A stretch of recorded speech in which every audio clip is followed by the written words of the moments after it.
Adolf Hitler descubrió el Obersalzberg en 1923, convirtiendo esta montaña bávara ordinaria en su santuario personal. A 700 kilómetros de Berlín, el líder nazi pasó un cuarto de su reinado rodeado de sus tenientes más fieles y su amante, Eva Braun. En el centro del complejo ultraseguro se encontraba su inmensa casa, el Berghof. Por encima, encaramado en un pico rocoso a 1800 metros, el famoso nido del águila dominaba la región, simbolizando su sed de grandeza. En este lugar, con vistas a un paisaje impresionantemente hermoso, se concibieron las ideas más oscuras de la humanidad. En la primavera de 1923, Hitler visitó Berchtesgaden por primera vez, una pequeña aldea en el sur de Baviera. Vino a encontrarse con el escritor antisemita Dietrich Eckart, uno de sus seguidores más fervientes. Se registró en la casa de huéspedes Moritz bajo el seudónimo de Señor Lobo. Esta posada, muy apreciada por la nobleza bávara, estaba ubicada en una pequeña montaña que se eleva a 1000 metros, el Obersalzberg. Todo comenzó la mañana del 29 de abril de 1923, cuando Hitler se despertó, miró por esa ventana y, como dijo, se enamoró del paisaje, particularmente del Untersberg. Después de ser encarcelado por intentar tomar el poder en Baviera por la fuerza, Hitler regresó al Obersalzberg. En su celda, comenzó a escribir su libro Mein Kampf y decidió que cuando fuera libre, regresaría a la naturaleza en el Obersalzberg para completar su obra. Durante su estadía en prisión, Dietrich Eckart murió por su abuso de alcohol y morfina. Hitler terminó el segundo volumen de su libro y lo dedicó a su amigo autor, quien le había dado su feroz odio hacia el pueblo judío. En 1928, Hitler decidió alquilar la Haus Wachenfeld, una pequeña casa ubicada unos cientos de metros más abajo. Este edificio típicamente bávaro se alquilaba por 100 marcos al mes. Poco a poco, lo que una vez fue un escondite abrió sus puertas a los admiradores que acudían a él. Antes de 1933, este era el retiro muy privado de Hitler. Interactuaba con los lugareños, pero en 1933, cuando se convirtió en canciller, se convirtió en un lugar de peregrinación, con cientos e incluso miles de personas que venían de toda Alemania para pasar por su casa. Hitler compró la Wachenfeld Haus con los ingresos de las ventas colosales de Mein Kampf. Rápidamente, abrumado por las multitudes idólatras y ocupado en su papel como canciller del Reich, decidió ampliarla y aumentar su seguridad. Entre 1935 y 1937, el trabajo de construcción tuvo lugar en 3 fases principales. En 1937, la Wachenfeld Haus dio paso a un enorme edificio, ahora llamado el Berghof. Sus 30 habitaciones albergaban los apartamentos de Hitler, su fotógrafo, su amante Eva Braun y todo el personal. La pieza central de la casa era la sala de estar central y una ventana panorámica de 90 pequeñas ventanas, de 7 metros de largo y 4 metros de alto, que ofrecía a los invitados de Hitler una vista impresionante del Unterberg. Martin Bormann, quien supervisaba todo, dirigía la propiedad de Hitler.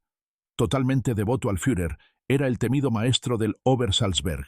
Bormann sabía que para que Adolf Hitler continuara viniendo a su Berghof, su círculo íntimo debía acompañarlo. Bajo la supervisión de Bormann, 60.000 trabajadores fueron enviados al Obersalzberg, y la montaña se convirtió en un gigantesco sitio de construcción. Forzó a todos los residentes del Obersalzberg a renunciar a sus propiedades. En solo unos años, el Obersalzberg cambió su apariencia y se convirtió en el segundo centro de toma de decisiones nazi después de Berlín. Para garantizar la seguridad del canciller, se prohibió el acceso al área. El área segura poseída por los nazis cubría 10 kilómetros cuadrados. Se colocaron puestos de guardia alrededor de los 3 perímetros de seguridad y se construyeron 35 nuevos edificios. Entre ellos había una casa para Hermann Göring, comandante en jefe de la Luftwaffe, y otra para Albert Speer, el arquitecto jefe del partido nazi. Incluso había un teatro construido en 1937 para proporcionar un lugar de entretenimiento para todos los trabajadores estacionados allí, donde podían venir a ver películas de cine. Con su pasión por la grandeza junto con su adulación del Führer, Martin Bormann decidió construir una casa en la cima de la montaña Kelstein, a 1.824 metros. Construida por 3.000 hombres en menos de 13 meses, más tarde sería bautizada como el Nido del Águila. Desde el Obersalzberg, el ascenso comienza con una carretera de montaña de 6,5 kilómetros, coronada por 5 túneles que conducen a una meseta. Desde allí, un largo túnel excavado en la roca conduce a un pozo de ascensor. Subían los últimos 120 metros en aproximadamente 40 segundos, llegando al centro de la casa. Este lugar mítico se convirtió en un símbolo de la dominación de Hitler durante la Segunda Guerra Mundial. Sin embargo, el lugar prácticamente no desempeñó ningún papel durante la guerra porque Hitler era agorafóbico y no le gustaban las alturas. Cuando Hitler venía a pasar unos días en su Berghof, el tiempo parecía detenerse. El Führer quería aprovechar su montaña mientras reflexionaba sobre sus estrategias políticas y militares. Sus días eran en realidad bastante aburridos. Hitler vivía de noche, se levantaba muy tarde, a menudo omitiendo el desayuno y el almuerzo. Generalmente, celebraba sus primeras reuniones al final de la mañana. Después de un almuerzo tardío, Hitler y todo su séquito caminaban hasta la casa de té en el monte Muslanerkopf. Durante estos paseos rituales, buscaba un confidente privilegiado. Después de 1 hora y media, todos regresaban al Berghof. Después de la cena, los invitados se reunían en el gran salón para escuchar los largos monólogos de Hitler, y la noche continuaba hasta las 4 de la mañana. La vida en el Berghof es la antítesis de la vida en Berlín. Aquí, el feroz dictador, listo para exterminar a millones de personas, da paso a un hombre simple, su amor por la naturaleza y el folclore alpino.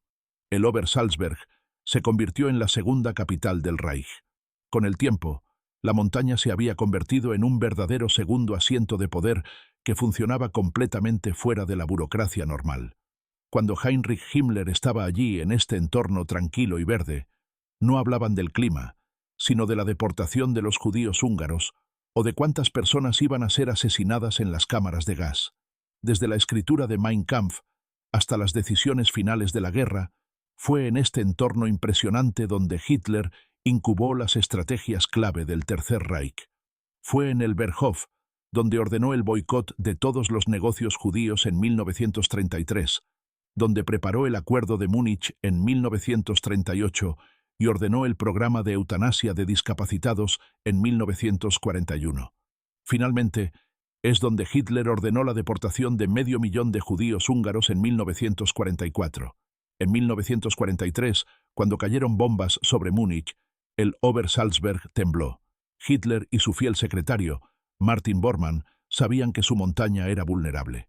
Para protegerlos, Martin Bormann lanzó un enorme proyecto nuevo: la construcción de una red de búnkeres y túneles enterrados profundamente dentro de la montaña. En total, en menos de 2 años, se excavó una extensa red de 6 kilómetros y 22.000 metros cuadrados dentro del Obersalzberg.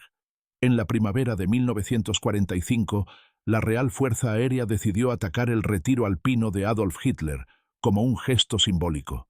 El 28 de abril de 1945, una lluvia de bombas cayó sobre el Obersalzberg. En la superficie, todos los edificios fueron afectados, pero el búnker había funcionado. Las tropas francesas de la segunda división blindada del general Leclerc se dirigieron hacia el símbolo por excelencia del poder nazi. Los últimos restos del Berghof fueron completamente destruidos en 1952.